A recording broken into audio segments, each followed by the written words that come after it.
Welcome back, everyone, and welcome to the show, Lindsay. First time on. Yeah, thanks so much for having me. Well, it's our pleasure. We love to get people that are experts from our realtors on board, and you're certainly an expert in social media. I see the success you and Robin have it. I know how hard you work to make that happen, and it's an important part of your guys' strategy. Yeah. So, how important is it to you guys? Social media, I would say, is critical for our business plan, but we use it more so for brand awareness and name recognition and relationship building, as opposed to lead generation. Yes. That being said, we have yet to go a year where we haven't gotten a deal from it. On average, I would say we net 4 to 5 deals a year just from our social media relationship building. Okay. And I mean, in the last 2 years, we actually haven't paid on Facebook or any social media. So that payoff of, say 10 to 15 minutes a day to post on social media to get 4 or 5 deals a year, like that's incredible, right? Somebody told me I could do 5 deals and get 40 grand and it would take me 15 minutes a day. I think I'd do it. And we're on social media anyways, right? Like we live in a century where we can't avoid. Well, you live in that century. I live in like the 19th century. Ask my wife. Where we can't avoid social media, right? So we might as well utilize it because we're on it anyways. So, excellent. Yeah.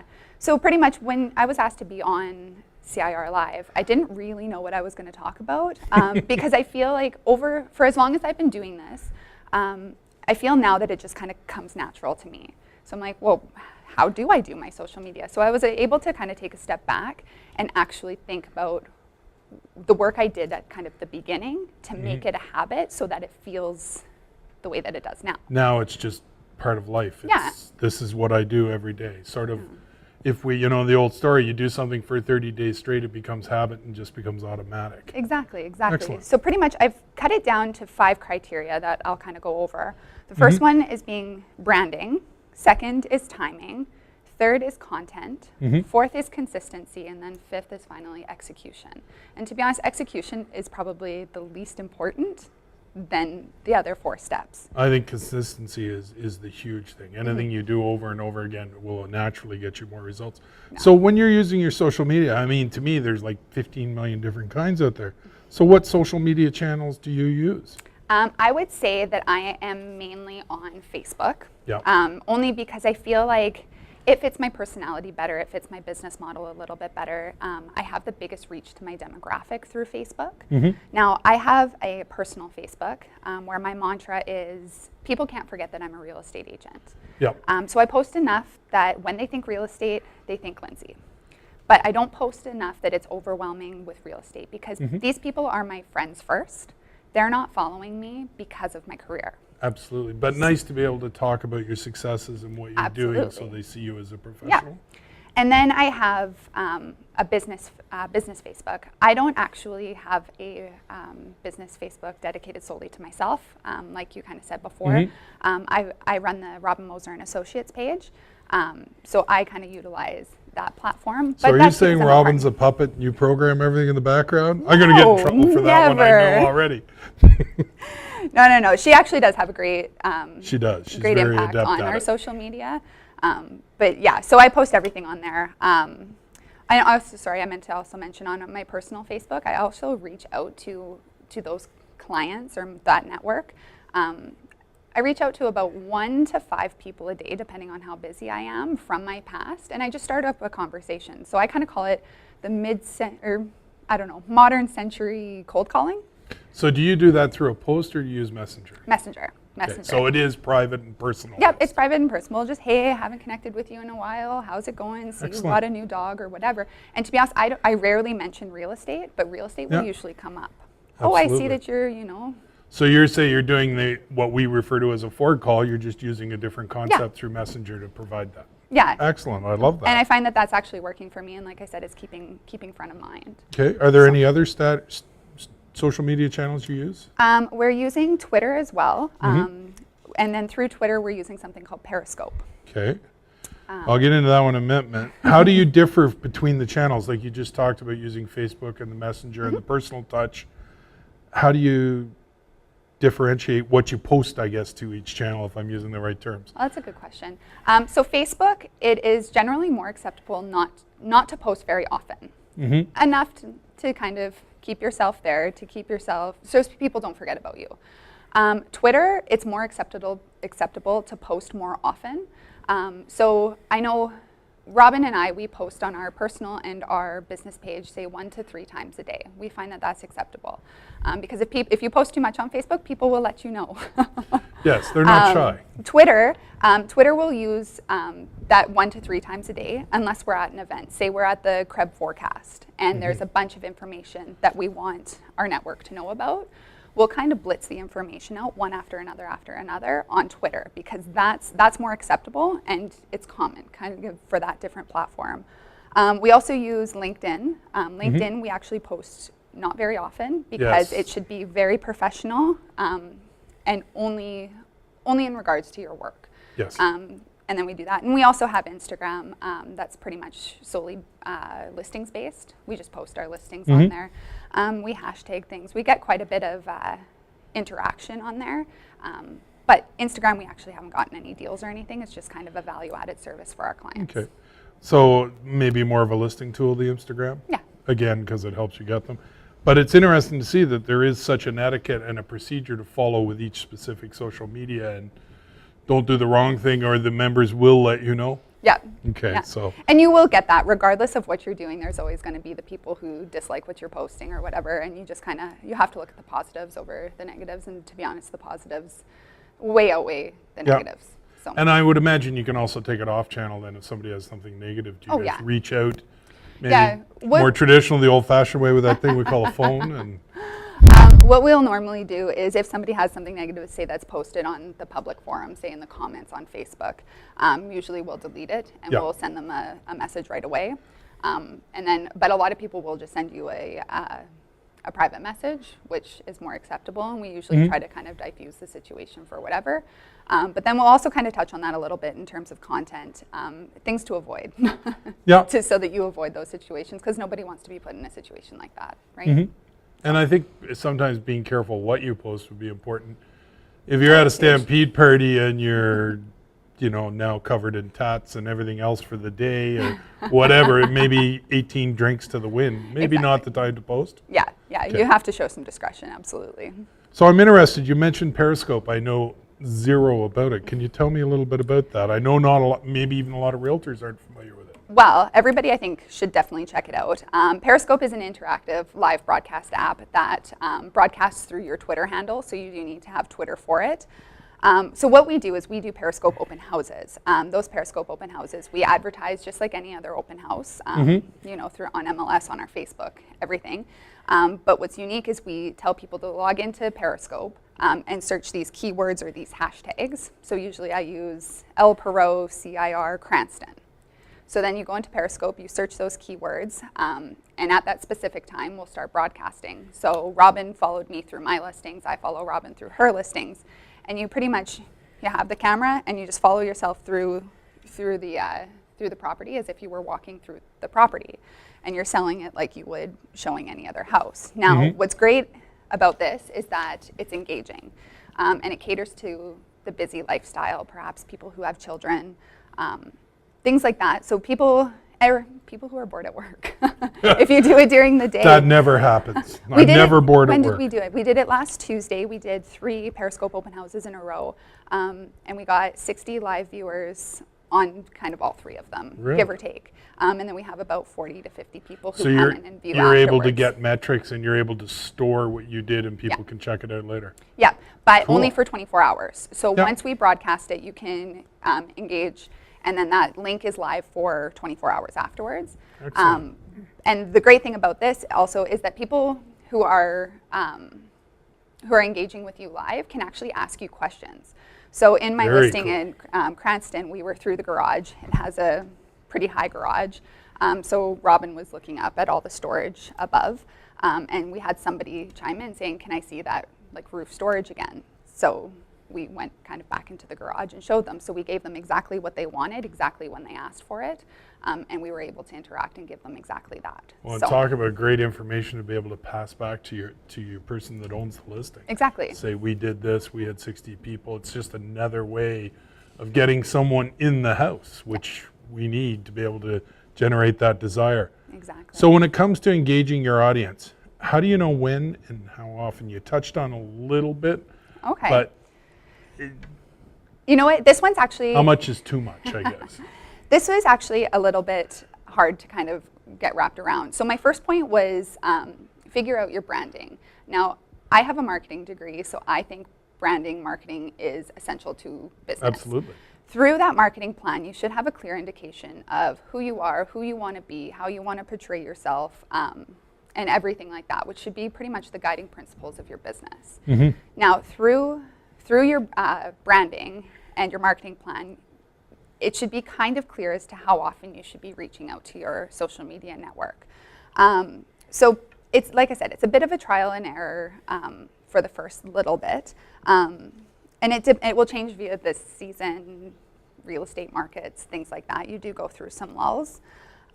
So pretty much if your demographic is similar to you, which I feel a lot of our businesses are, look back at your friends, look back at your family, see when they're interacting on their cell phones, when they're on their Facebook, when they like your personal posts and things like that, and kind of target through there. And you're also on Facebook, there's a tab, if you have a business page, there's a tab called Insights, and you can see kind of where people are liking it, what time of day, the demographic actually that you're reaching out to. So you can get a lot of metrics out of your Yeah. social media, so you know whether you're connecting and if you're connecting correctly, or maybe try different things if it doesn't look like it's working. Exactly. And if you're posting at 10 a.m. every single day and you're not getting a single like or share or comment or anything, Maybe stop doing that. maybe stop doing that. Because you're obviously providing value. If you think it's okay to post, you're providing value, but nobody's getting any value out of it at that time. So through trial and error, what I've found for our demographic is that at around 10 a.m. it's great to post. Usually around 1:30 we'll try to post, but usually we don't. And then anytime between about 6 and 7:30 at night we'll post, and that's on the weekdays. On weekends, we usually post kind of midday, unless we have an open house and we'll post it around noon. So you want to give them a chance to wake up on the weekends. Yeah. During the day, get to work, get that first, so now I'm It's maybe kinda at like the my first coffee coffee break, or Yeah. I've got a little downtime. Excellent. And then on Twitter, to be honest, we don't really strategically post on Twitter. No. We just because of our execution style, we post on Twitter when we post on Facebook. But then, like I said, if we're at some event and we need to get some information across, that And that Twitter would be the seems medium. to be different. People accept at any time, and they Yeah. either do the quick draw and check whatever their Twitter tweeted, and Yeah. Yeah. And then in terms of interaction too, if someone reaches out to you, you have to contact them as soon as possible. yes. I know on our Facebook page, we have a turnover rate of 2 hours for any private messages, which I think is pretty good. We're on our Yes. phones anyways. Be careful because social media can consume your life. So you don't want to be that accessible, but people do value somebody who gets an answer right away, especially because we do get leads, even from past clients contact us through our social media. Yeah. They'll send us a Facebook message saying, like, interested in listing our house, can you come do a listing presentation? Well, you don't want to sit on that for 2 days. No, they'll have already found someone else by then. Exactly. So you message them right away and they feel they're validated from your response. So we did talk a little bit about what content to share, strictly business, the mix of personal, and you're telling me it really varies depending on which social media. Yeah. Much more acceptable with Facebook, less LinkedIn. No, totally pretty much business, unless you would be announcing maybe, would you announce that you'd sold a house, or would you say, or is that a place someone might put, I've got a new position? No, we do announce on LinkedIn when we list a house and when we sell a house. Okay. We do think it's kind of important to Show kind of activity? show activity that you actually are doing your job and you're successful at what you do. So in terms of content, I have 3 criteria that I kind of follow. It has to be relevant, it has to be positive, and it has to be engaging and interactive. So in terms of relevancy, it has to be happening now. There's nothing worse than clicking on an article, reading it, getting all up in arms, and then you look at the date and it was from 2 years ago. So unless you have a reason to be posting an article from 2 years ago, you probably shouldn't be. And if you are posting an article from 2 years ago, in the description, tell why this Why? article is relevant to you. So I think about how it's going to affect our network. You know, like the increase in deposits that was implemented, what was that, February 1st. We posted a lot about that because that was going to affect people buying. And the news didn't actually do a very good job about kind of outlining exactly what it entailed. So we made a graph, we posted a bunch of articles and stuff, and we clarified how it may affect that network. It also has to be positive. We've made a conscious business decision to only post neutral or positive articles, that we're trying not to feed into that negative energy because it doesn't help our business. Nope. So we're not saying that negative doesn't exist or that negative is false, because to be honest, usually there's some truth in it.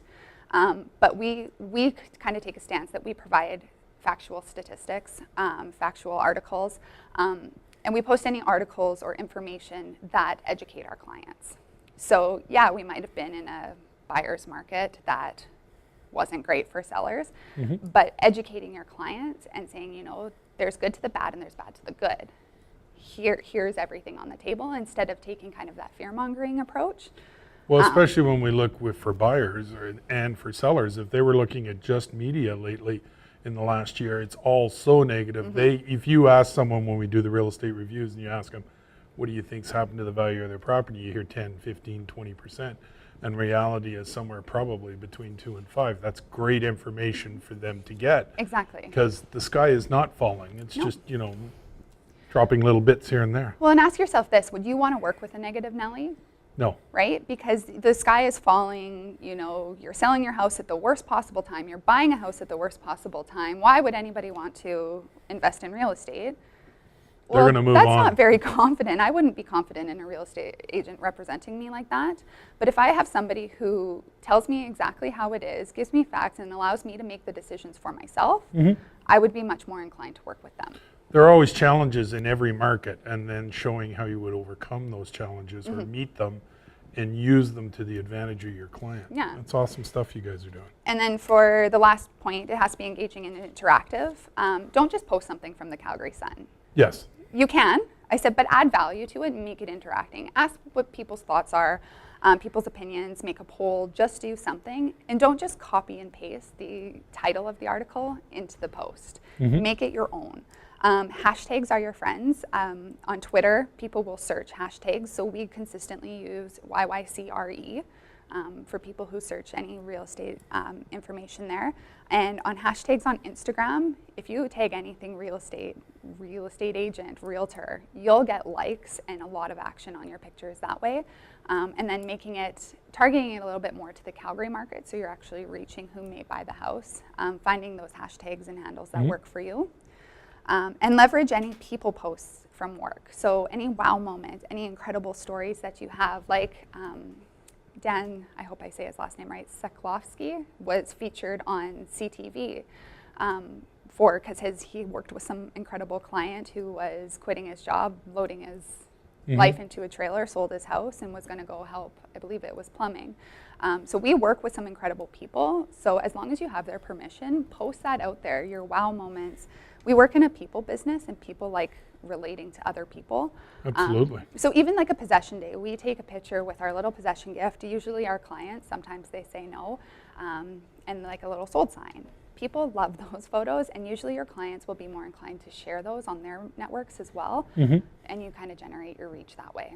Excellent. So, and again, I think the biggest thing you mentioned a little bit earlier is consistency. So I know it's incredibly important to be doing it. And many people think, though, that social media takes up way too much of their time. So how do you measure your monetary return versus time? Okay, so that being said, let me just find myself here. Like I said, we don't target the money aspect of it. However, like I said, if you get, we've been on social media, well, I've been doing social media for 3.5 years now. So if you're just starting now, say you get 2 deals out of it a year that are, say you get $20,000 in commissions. 15 minutes a day for 5 days a week, which is laughable because we all know real estate agents don't take off the weekends. That's an hour and a half a week, 5 hours a month, and 60 hours a year. So take that $20,000 you earned in commissions, divide it by the 60 hours a week. You're netting kind of $333 Nice. an So they hour can see for their that return. work. And it just goes up exponentially. And like I said, you're on social media anyways, so is that work? So yeah. Now, we do occasionally like to have some downtime. So what do you guys do to keep your social media going? You're on vacation, you get really busy, and you're busy with clients, or you're actually out of town. I know you went to, I think it was Cuba earlier this year. Dominican, and you posted a couple things. You were having a fantastic time. I know it you've was got another great. vacation planned, so Yeah. very important to have that downtime. But what do you do to maintain the social media aspect while you're gone? So pretty much that leads to my execution point, which was point number 5. Hootsuite or any scheduling software is going to be your friend. Sorry, what was the name of the scheduling software? Hootsuite. Hootsuite. Hootsuite. Okay. Spelling bee champ right here. Yeah, and pretty much if I know I'm going to have a busy day or a busy week or I'm going away on vacation, I take some extra time before and I make an effort to schedule and find some content. So during that vacation, it might not be as relevant as when I'm home because I am scheduling it that week in advance, so it's not really on the fly because I like to take 10 to 15 minutes every morning. So usually the articles I'm posting are either from that day or the day prior. So a week, I try to find maybe some funny real estate photos and try to link kind of things like that. Mm-hmm. So I make an effort to actually do that because you're still providing value. You're avoiding lulls in content and you're avoiding people forgetting about you. So yeah, go on Hootsuite. It's a godsend because you can do it at 6 a.m., you can do it at 11 p.m., you can do it really whenever, and it takes 10 minutes. Right? You're probably sitting on your computer anyways.